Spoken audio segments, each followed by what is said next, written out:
Hai everyone, welcome to Ombrewok Story. Semoga kalian sehat selalu dan diberikan rezeki yang berkah ya. Kali ini Om akan membahas soal cerita film action India Selatan yang berjudul Sangat Tamizan. Film yang diperankan oleh Vijay Sethupathi ini menceritakan seorang pemuda lugu yang hidup dengan sederhana. Tapi ada fakta gila di balik tampilannya yang cupu. Dia itu merupakan jagoan yang diburu penjahat di seluruh India. Dengan strategi gilanya, dia mencoba menghancurkan mafia yang telah membantai keluarganya. So, nggak usah pakai lama dah, langsung aja bumper Ombrewok Story.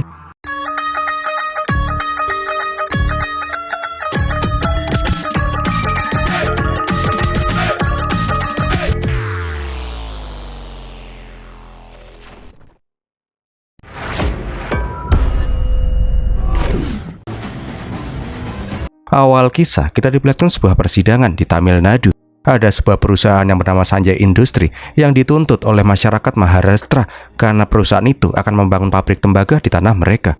Selain menyerobot lahan, pabrik itu juga akan membuat lingkungan menjadi tercemar.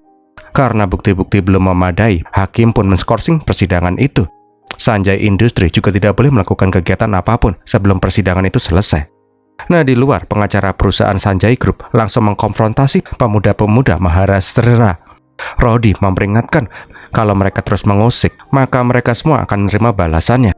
Tapi para karang taruna itu pun gak gentar, karena mereka yakin kalau mereka itu benar. Di lain tempat di Chennai, diperlihatkan kepolisian Chennai menangkap banyak mbak-mbak penjual serabi lempit keliling. Di saat itu, inspektur ngacengan yang bernama Margonda melihat ada cewek lugu yang menangis. Cewek itu bilang kalau dia itu bukan jeblay, tapi dia cuma mahasiswi yang kebetulan lewat pas tuh para mbak-mbak serabi lempit dirazia. Mendengar si Yayu yang memelas, Margonda pun bilang kalau Yayu itu nggak perlu takut. Dia juga menyuruh si Yayu ke ruangan inspektur di lantai atas dan akan segera mengantar si Yayu pulang setelah semua pemeriksaan selesai. Bangkainya, Margonda itu malah menyuruh semua pecun itu untuk segera pergi. Sedangkan Margonda akan ngicipin gadis polos yang kesasar itu. Nggak lama berselang, tiba-tiba pintu kantor itu pun langsung jebol. Dan jeng-jeng, jagoan semiliar umat pun keluar, Murugan. Ditemanin sama kacungnya yang bernama Koli, itulah pokoknya. Bangkainya, semua polisi di sana itu adalah polisi gadungan. Mereka semua itu penjahat yang berpura-pura jadi polisi. Apa kebalikannya ya? Polisi yang berpura-pura jadi penjahat. Ambola Om bingung, pokoknya gitu dah. Kenapa si Murugan dan Coli ke sana? Karena mereka itu pengen ngambil seragam polisi yang disewa sama nih bangkai-bangkai. Karena mereka berdua juga pengen nyewa tuh seragam buat audisi syuting film Simba. Nah, di atas, inspektur gadungan udah siap-siap buat nanam-tanam ubi sama Mbak Yayu. Tapi tiba-tiba ada yang gedor-gedor tuh pintu. Pas dicek, si Murugan yang langsung gaplokin tuh si Margonda.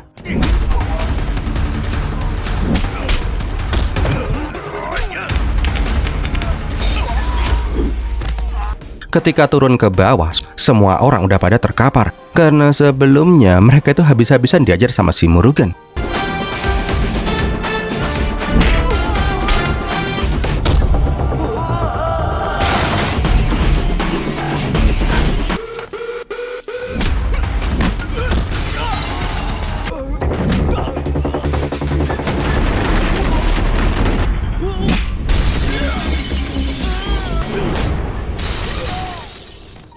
Nah, sebelum pergi, Yayu ingin bertanya, apakah Murugan itu polisi beneran atau polisi-polisian kayak si Margonda.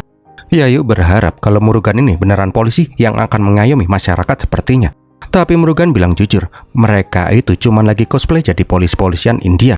Lagian Mbak Yayu ada-ada aja, sejak kapan polisi India bisa tepat waktu buat nolong orang? Standarnya kan SOP-nya itu harus buat laporan dulu. Nanti kalau petugasnya udah mood, tuh laporan baru diproses.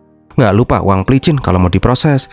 Ya dari laporan sampai ke tindak lanjutnya itu kurang lebih 1 bulanan lah. Itu juga untung-untungan Mbak. Kalau polisinya nggak mager, itu baru namanya polisi India. Habis itu joget, skip, nggak ada kendal-kendulnya kok. Beberapa hari kemudian diperlihatkan rumahnya si Murugan. Di saat itu Murugan nyindir bapaknya yang udah pakai ransel kayak anak SD buat menjalankan tugas mulia alias ikut judi sabung ayam. Tak berselang lama kakak iparnya Murugan pun pulang. Kakak iparnya itu senep banget sama si Murugan. Udah pengangguran, kerjaannya nyemil mulu. Kerja apaan kayak sana? Mimpi jadi artis tapi nggak sadar diri. Jengkel selalu aja diceramahin. Murugan pun ngamuk dan melempar kerupuknya.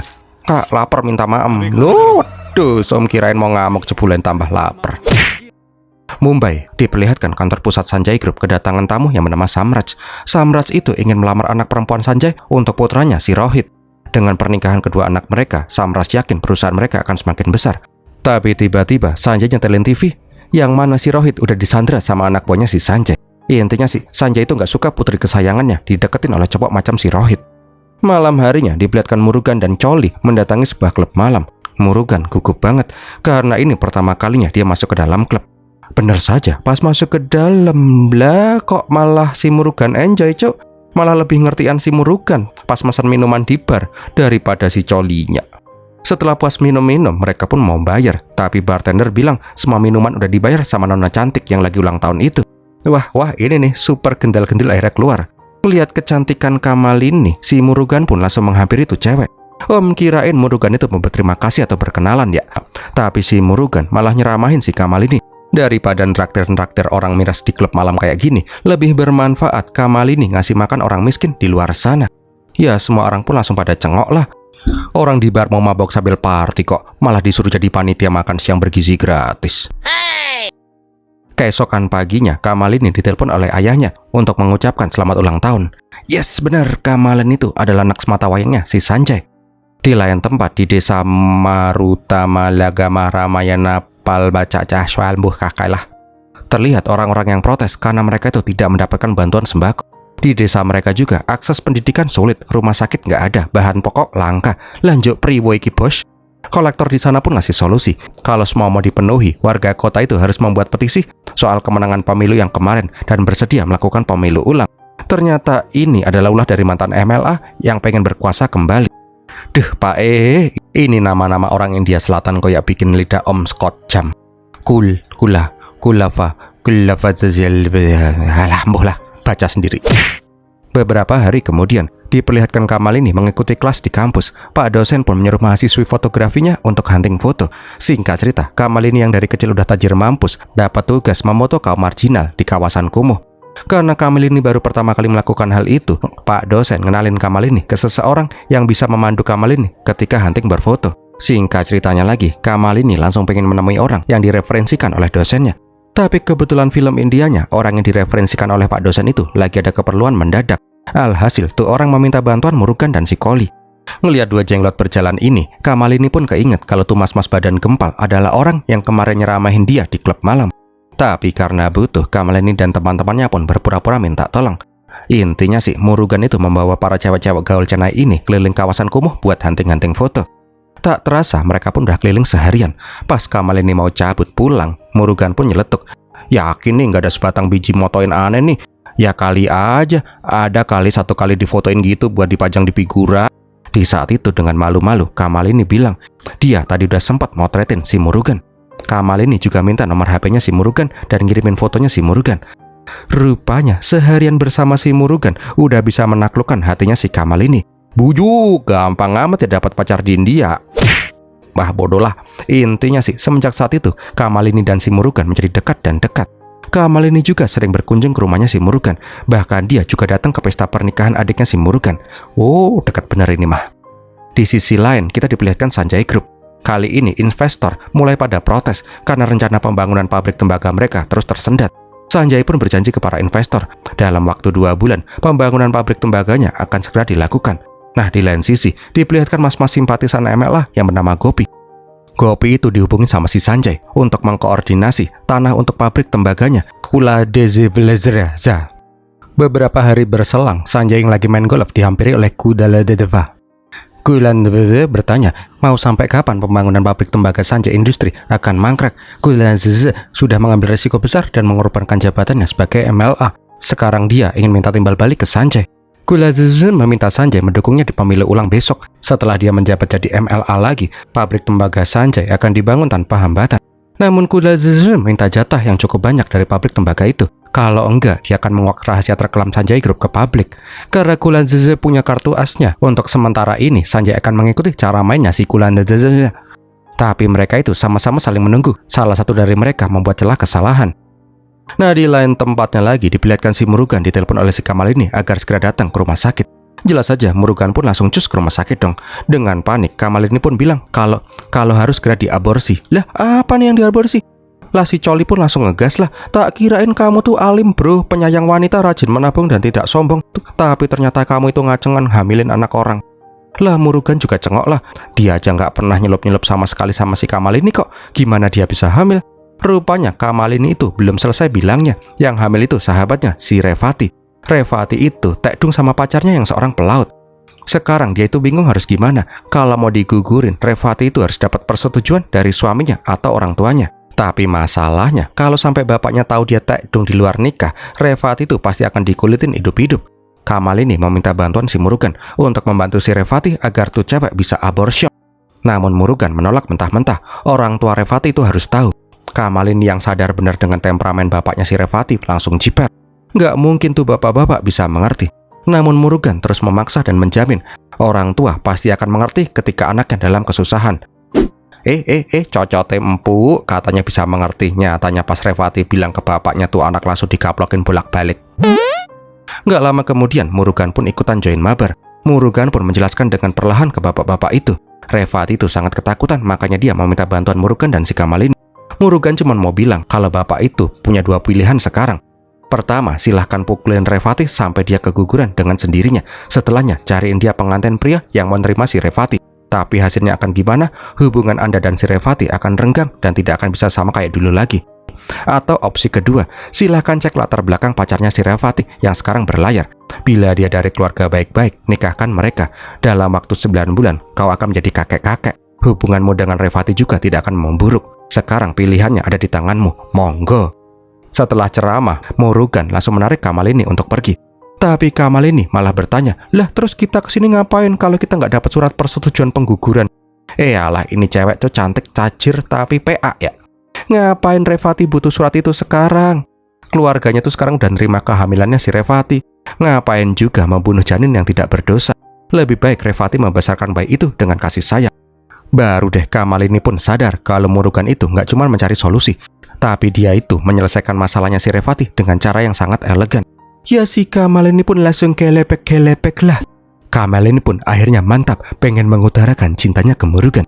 Tapi pas mau menembak, Murugan itu malah ragu kalau Kamal ini itu suka sama dia atau cuman kekaguman sesaat. Alhasil Kamal ini pun jadi ilfil sama si Murugan. Tapi malam harinya, Kamal ini yang mabuk parah di klub tanpa sadar menelpon si Murugan dan mengutarakan cintanya dengan sangat jujur. Ya, orang mabuk biasanya emang jujur sih. Gayung pun bersambut. Kali ini Murugan udah nggak bisa menolak si Kamal ini lagi. Abis itu mereka berdua pun joget asoy.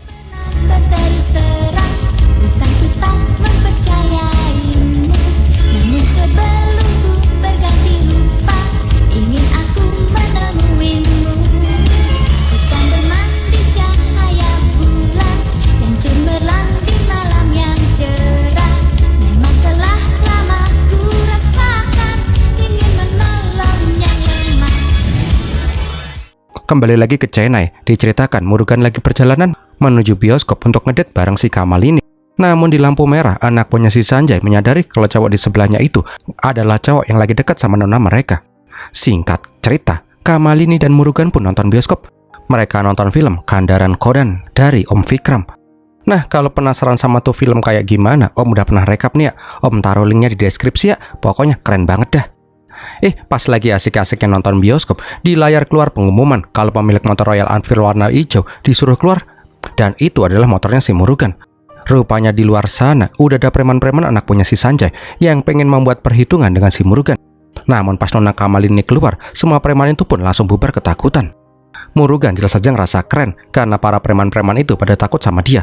Tapi kenyataannya mereka itu takut sama nona Kamal ini. Nah, daripada dimarahin sama babenya, Kamal ini pun berniat kasih tahu ke babenya soal kencannya bersama si Murugan. Tapi babenya itu malah marah-marah, bukan karena Kamal ini pergi kencan, tapi karena Kamal ini itu pergi tanpa perlindungan. Soalnya musuh-musuhnya si Sanjay itu banyak banget. Bener aja, pas Murugan mau cabut pulang seorang diri, Kamal ini malah diculik oleh anak buahnya si Rohit. Ingat kan si Rohit? Anaknya si Samraj yang di awal film ngebet banget kawin sama si Kamal ini. Tapi dia malah disiksa. Rohit berniat membalas dendam atas perlakuan Sanjay ke dirinya. Intinya Sanjay harus menjemput si Kamal ini seorang diri. Nah, di kala itu Kamal ini pun sama sekali nggak takut. Dia tahu kalau babenya pasti bisa menyelamatkannya. Tapi ujuk-ujuk mak betunduk, anak buahnya si Rohit pada mental-mental. Dan jeng-jeng, jagoan kita keluar, bos. Nggak mau cinta Hani Bani Sweetie-nya diapa-apain, Murugan pun langsung ngamuk, menghajar setiap orang yang udah berani nyolek-nyolek si Kamal ini.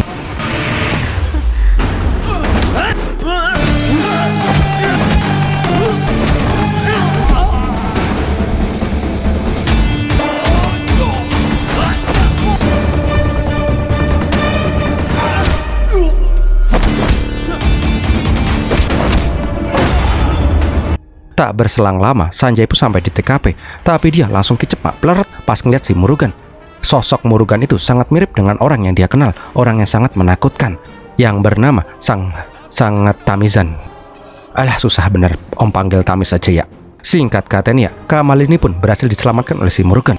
Nah, di saat yang bersamaan, Sanjay pun masih belum bisa percaya dengan apa yang dia lihat barusan. Akhirnya, Sanjay pun menceritakan kisahnya. So, kita flashback dulu 1 tahun yang lalu.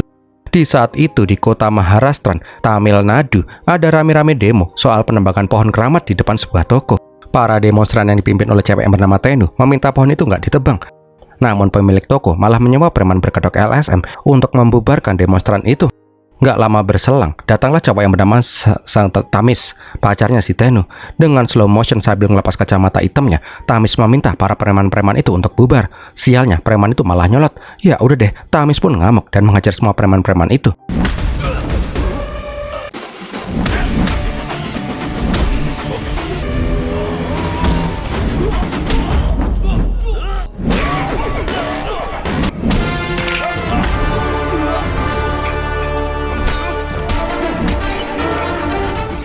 Setelahnya, Tanu dan si Tamiz menemui pemilik toko. Mereka meminta baik-baik agar pohon di depan tokonya itu tidak ditebang. Pemanasan global, bos. Takut dipermak mukanya sama si Tamiz, pemilik toko pun akhirnya mengalah. Nah, diceritakan kalau Tamiz itu adalah anak dari Devaraj, tokoh penting di kota Maharashtra. Bahkan Kulantazem menang pemilu gara-gara didukung oleh si Devaraj. Diceritakan, walaupun keluarganya sangat dihormati dan menjadi tokoh yang besar, keluarga Tamiz itu hidup dengan sederhana dan berdampingan dengan warga sekitar. Sampai suatu hari, keluarga Tanu datang ke rumahnya si Tamiz. Niat kedatangan mereka itu ingin bertanya tentang hubungan Tanu dan si Tamiz. Keluarga Tamiz aslinya sih udah setuju punya mantu si Tanu, tapi semua tergantung sama si Tamiznya aja. Ketika Tamiz pulang ke rumah, Tamiz malah marah-marah yang membuat si Tanu mewek dan syok. Tapi tenang, itu cuma prank doang. Tamiz juga pengen segera nikah sama si Tanu. Alhasil, kedua belah pihak pun setuju dengan pernikahan mereka. Asoy. Tak lama kemudian diceritakan, Sanjay Industri berniat membangun pabrik tembaga di sana. Permasalahannya, Sanjay Industri menyerobot tanah warga dengan paksa. Alhasil, banyak demonstran yang menentang pembangunan pabrik itu. Belum lagi efek samping dari pabrik tembaga itu akan membuat polusi yang sangat berat untuk lingkungan. Sama kayak sebelumnya, Tamiz datang untuk bermediasi. Tapi karena Sanjay sombong dan gak mau ditemuin, Tamiz langsung emosi dan menerobos masuk. Dialusin gak mau gak mau, Tamiz pakai kekerasan buat ngusir orang-orang Sanjay Industri.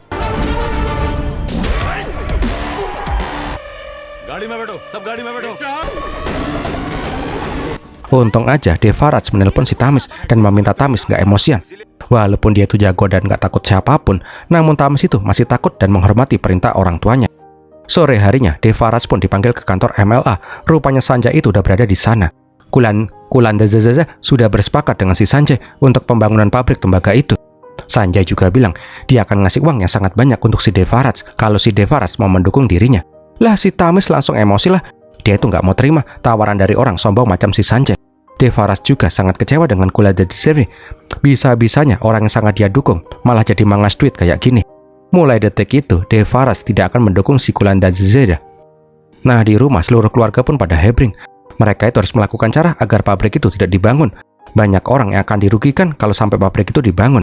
Belum juga tuh masalah ada solusinya. Datanglah politisi lain, saingannya Kulantazem, yang meminta dukungan si Devaraj. Tapi sama aja bos, tuh politisi juga mangas duit. Emosi dengan itu, Tamiz pun menyarankan bapaknya untuk ikut pemilu biar jadi MLA. Kalau bapaknya punya kuasa, Sanjay Industri nggak akan bisa berkutik. Namun si Devaraj menolak mentah-mentah. Jadi pemimpin itu nggak segampang membalik telapak kaki. Devaraj malah menyuruh si Tamiz aja yang jadi MLA kalau mau. Tapi keputusan keluarga udah bulat. Mereka mau si Devaraj jadi MLA selanjutnya via jalur independen. Hebatnya, pas keluar rumah, orang-orang yang mendengar Devaraj menyalonin jadi MLA langsung mendukung. Singkat cerita, di antara banyak rakyat, Devaraj mendaftarkan pencalonannya ke KPU. Nah, di saat itu mereka juga sempat berpapasan dengan si Kulantazem. Kulandevi sih meremehkan si Devaraj karena dunia politik itu nggak sesimpel Devaraj yang kira. Tapi kenyataannya berkata lain, walaupun tanpa politik uang, orang-orang mendukung si Devaraj dengan all out. Sampai akhirnya pemilu pun dimulai. Seperti yang udah kita duga, Devaraj menang telak di pemilu itu dan berhasil mendapatkan kursi MLA Mahasrastran. Nah di saat itu, Kulandevi mengucapkan selamat atas kemenangannya si Devaraj.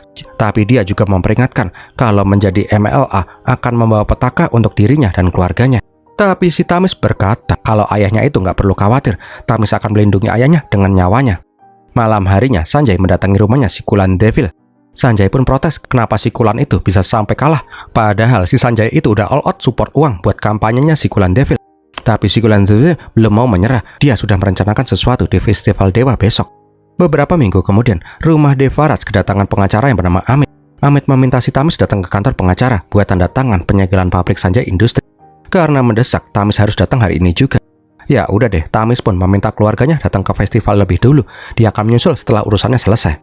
Malam harinya, festival pun digelar. Semua keluarga Tamis pun datang bersama-sama. Nah di saat itu, Tanu menelpon kenapa si Tamis belum juga datang. Setelah menjelaskan, Tamis berjanji akan langsung cus ke sana. Nah di lain sisi, Tamis berkali-kali nelpon si Amit. Tapi Amit itu beralasan kalau ban motornya itu bocor, jadi dia telat. Karena lama nunggu, Tamis dan teman-temannya ngeteh bareng di warung. Kebetulannya ada pengacara juga yang nanya kenapa si Tamis berada di sini. Bangkainya, pas tuh pengacara nelpon si Amit, Amit malah menyuruh rekannya itu untuk diem dan gak usah usil. Mendengar itu, Tamis pun sadar kalau pasti ada yang gak beres. Tamis pun langsung menelpon si Tanu dan meminta si Tanu dan keluarganya untuk segera pergi secepatnya dari sana. Tapi tiba-tiba terjadi ledakan besar di festival itu. Nggak cuma keluarga Tamis yang mati, tapi banyak korban jiwa sipil yang nggak tahu apa-apa juga ikut menjadi korban. Ketika Tamis sampai di TKP, semuanya telah terlambat. Dia melihat jasad keluarganya telah bergeletakan tak bernyawa. Di sana juga Tamis melihat ayahnya yang lagi ditikam sana-sini oleh Kulandevi. Melihat itu, Tamis pun langsung ngamuk.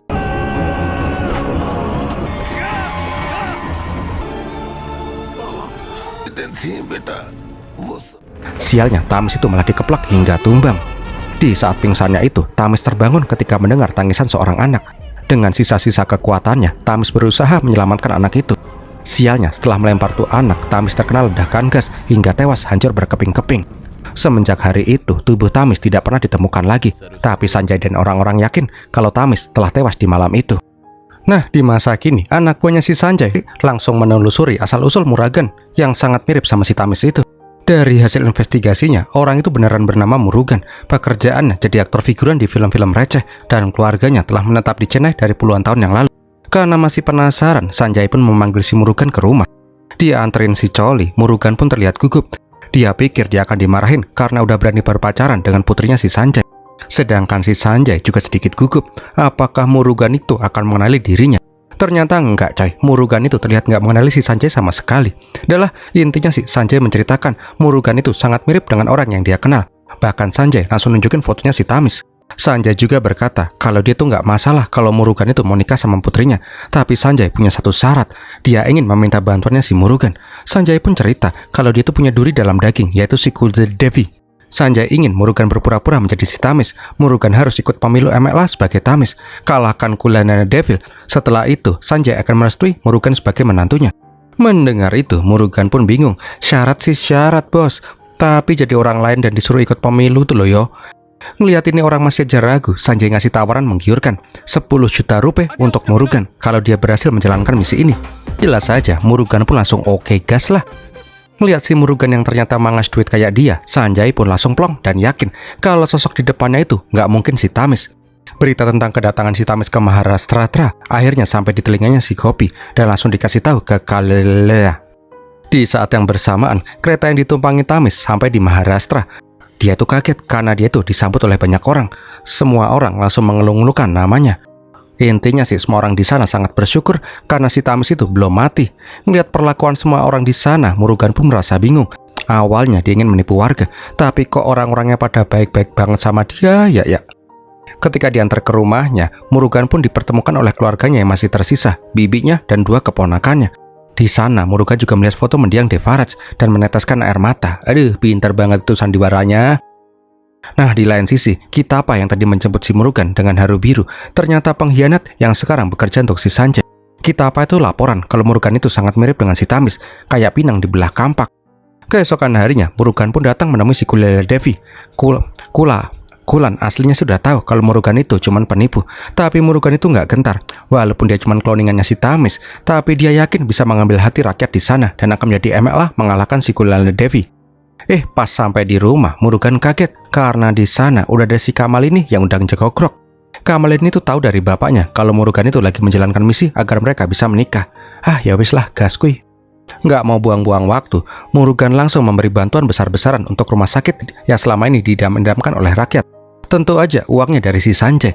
Bangkainya, kolektor kota itu malah nggak terima karena ada rumah sakit yang dibangun atas nama si Murugan. Namun Murugan yang aktor top bisa membuat tuh kolektor terdiam setelah berdebat sengit. Setelah tuh kolektor cabut dengan Memble, Murugan pun langsung menelpon si Kulala Devi. Cara apapun untuk menghentikan dirinya nggak akan pernah berhasil.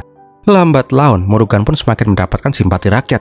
Dia mulai membangun semua fasilitas publik tanpa harus berjanji kalau dia menang baru akan dibangun. Nah ini nih pejabat yang sebenarnya tuh harusnya kayak gini.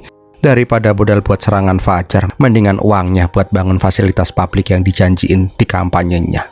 Karena popularitasnya si Murugan alias si Tamis semakin kuat, Kulan berniat membunuh orang palsu. Murugan pun dipancing ke sebuah tempat terpencil. Lah kocak, peran utama dijebak. Dengan bersenjatakan tongkat yang digubet-gubet kabel duri, Murugan membantai semua orang yang ditugaskan untuk membunuh dirinya.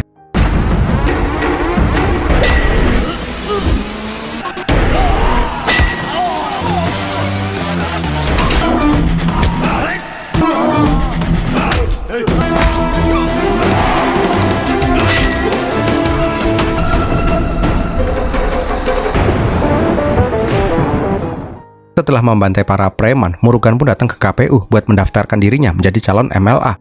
Melihat Murugan yang masih hidup, Kulala Devi semakin marah dan emosi. Bingung pakai cara apa lagi untuk menjatuhkan si Murugan, akhirnya Kulala Devi menggunakan kartu asnya. Yaitu dia pun bilang kalau cewek yang dibawa sama si Murugan itu adalah anak dari si Sanjay, orang yang ingin membangun pabrik tembaga di kota mereka. Dengan informasi itu, Kulala Devi berharap orang-orang akan marah ke Murugan. Nah di rumah, Kamal ini pun merasa amat bersalah. Seharusnya dia tuh nggak pernah datang ke kota itu kalau cuma jadi beban untuk si Murugan. Nah pas Murugan keluar rumah, sudah banyak orang yang menunggu Murugan. Kirain mereka bakalan ngamuk, tapi fakta berkata lain. Orang-orang itu sangat percaya dengan sosok si Tamis. Mereka percaya kalau Tamis pasti punya alasan sampai membawa anak Sanjay untuk berada di sisinya. Para warga juga akan tetap mendukung si Tamis, apapun yang akan dilakukan oleh si Tamis ini. Karena cara fitnah gagal total, Kulala Devi pakai cara yang lebih ekstrim. Murugan yang lagi makan ditelepon oleh si Ramana. Ramana ngasih tahu kalau banyak anak sekolah yang keracunan makanan. Dikala itu, Kulala Devi menelpon Murugan dan bertanya gimana kabar tuh anak-anak sekolah. Belum cukup di situ, Murugan juga ditelepon kalau ada bis yang terguling. Sama kayak sebelumnya, Kulala Devi kembali bertanya gimana kabar-kabar orang yang kecelakaan. Kalau Murugan gak menarik keikutsertaannya di pemilu, maka akan banyak lagi kecelakaan yang akan datang. Emosi dengan itu, Murugan pun datang ke rumahnya si Kulala. Dia pun langsung menghajar anak buahnya si Kulala Devi sampai tulung-tulung. Tak berselang lama, Murugan pun keluar dengan luka-luka. Setelah Murugan pergi, Kulala Devi keluar dengan tangan yang terluka. Kulala Devi pun bilang kalau dia itu dibacok oleh si Tamis alias si Murugan. Karena hal itulah, media pun langsung menggoreng berita itu dengan berlebihan. Nah di rumah sakit, Kulan dan antek-anteknya malah cengengesan karena rencana mereka itu berhasil. Siang harinya, media pun pada berkumpul di rumahnya si Tamis untuk meminta keterangan soal penyerangan si Kulala Devi. Tak berselang lama, polisi juga datang untuk menangkap si Murugan. Tapi Murugan itu malah meminta nomor WA-nya tuh inspektur. Mengejutkannya, tuh polisi langsung dapat kiriman video fakta yang sebenarnya. Kalau Kulala Devi cuma berpura-pura kena serangan. Kenapa bisa gitu? Rupanya orang kepercayaan si Kulan, si Gopilah yang berkhianat. Dia sengaja merekam semua kejadian itu secara bersembunyi-sembunyi. Karena boroknya Kulan udah kebongkar, partainya pun menarik dukungan untuk pencalonan Kulala Devi. Karena malu, punya kader yang bangke banget. Nah di sisi lain, Sanjay udah mulai nggak sabaran. Dia pun akhirnya menculik para karang taruna yang vokal menentang pembangunan pabrik tembaga. Sanjay meminta mereka semua untuk tanda tangan persetujuan pembangunan pabrik, kalau nggak mereka akan dibunuh semua. Namun Ramana berkata kalau mimpi terburuk Sanjay akan datang. Semua telah direncanakan sejak awal. Akhirnya kita pun dikasih fakta yang sebenarnya. Jadi si Murugan itu emang sejak awal adalah si Tamis. Lah kok bisa gitu? So kita diajak flashback. Ketika malam pembantaian, Tamis yang terkena ledakan menculat ke sungai. Tak lama kemudian, dibimbing sama doginya, Ramana dan yang lain berhasil menyelamatkan si Tamis. Untuk keamanannya si Tamis, Tamis dirawat di rumahnya si Gopi. Kenapa Gopi membantu si Tamis? Karena anak yang diselamatkan oleh si Tamis semalam itu adalah anaknya si Gopi. Karena hal itu jugalah Gopi berjanji dia akan setia ke Tamis sebagai balas budi. Setelahnya, Gopi pun menjadi mata-mata si Tamis untuk memantau gerak-geriknya si Kuliner Devil. Agar tidak mencolok, sementara waktu Tamis melarikan diri ke Dubai dan bekerja serabutan di sana. Di Dubai jugalah Tamis bertemu dengan si Murugan yang asli. Karena iba dengan kisahnya si Tamis, Murugan pun membantu si Tamis menjalankan misi balas dendamnya. Tamis pun pulang ke India dengan menggunakan identitas si Murugan. Keluarga Murugan juga membantu si Tamis agar dia tidak dicurigai. Nah, untuk mempermudah menjalankan misi, Tamis harus mendekati putrinya si Sanjay. Dia pun datang ke klub malam semata-mata untuk mendapatkan perhatian si Kamal ini. Tamis juga meminta bantuan Pak dosen agar Kamal ini dikasih tugas hunting foto di daerah kumuh agar bisa ditemanin sama si Tamis. Tamis juga mengatur agar si Rohit menculik si Kamal ini, tanpa tahu kalau si Rohit itu sedang dimanfaatkan oleh si Tamis. Bahkan Tamis berpura-pura bodoh di depannya si Sanjay, agar dia bisa mendapatkan uang segar untuk kampanyenya menjadi MLA. Secara nggak langsung, Sanjay lah yang mensupport semua pengeluaran si Tamis untuk berkuasa. Keren cok. Nggak lama berselang, jagoan kita pun datang ke sana. Nggak mau buang-buang waktu, Tamis langsung menghajar semua anak punya si Sanjay sampai gelimpangan.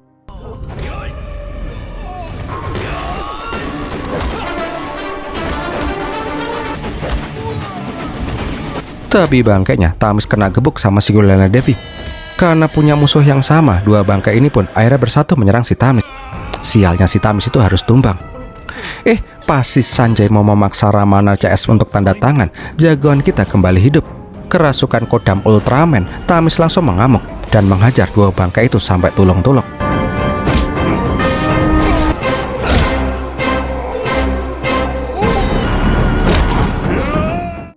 Beberapa hari kemudian, persidangan pun kembali digelar. Kali ini semua bukti telah komplit tentang persekongkolan Kuliner Devil dengan Sanjay Industri.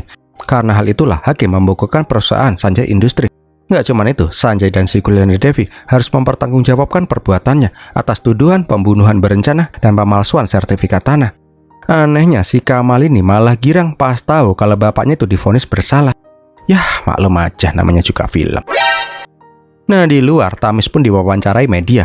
Dia pun berjanji akan melanjutkan tugas mendiang ayahnya dan akan menjadi MLA yang melindungi semua rakyatnya. Di saat itu juga diperlihatkan Murugan yang asli dan keluarganya memberi selamat ke Tamis karena rencananya sukses besar. Tapi ada yang ganjel dikit nih. Coli pun bertanya ke Kamal ini, emangnya si Kamal ini tuh nggak merasa ditipu apa? Nggak merasa marah? Karena mereka itu nggak dikasih tahu tentang rencananya si Tamis. Tapi si Kamal ini langsung ngaku jujur, dia itu aslinya udah tahu semua rencana si Tamis sejak awal. Pas Kamal ini lagi bucin-bucinnya, Tamis itu nggak tega dan menceritakan semuanya. Karena saking bucinnya sama si Tamis, Kamal ini pun memilih untuk mendukung si Tamis walaupun yang dilawan itu ayahnya sendiri. Lah, si Coli kesel parah lah. Jadi yang nggak tahu rencana si Tamis sejak awal itu cuman dia seorang. Ya udah deh, Coli pun ngambek. Dan filmnya pun berakhir. Loh, gimana film ini sob? Semoga menghibur ya. Kalau kalian suka silahkan like, komen, dan share. Jangan lupa subscribe. Terus kalau ada yang mau traktir Om juga bisa dengan super thanks ya. Om bakal terima kasih banget. Terima kasih juga udah nonton sampai di detik ini. Om Brewoks pamit dulu dan Birmilatiin.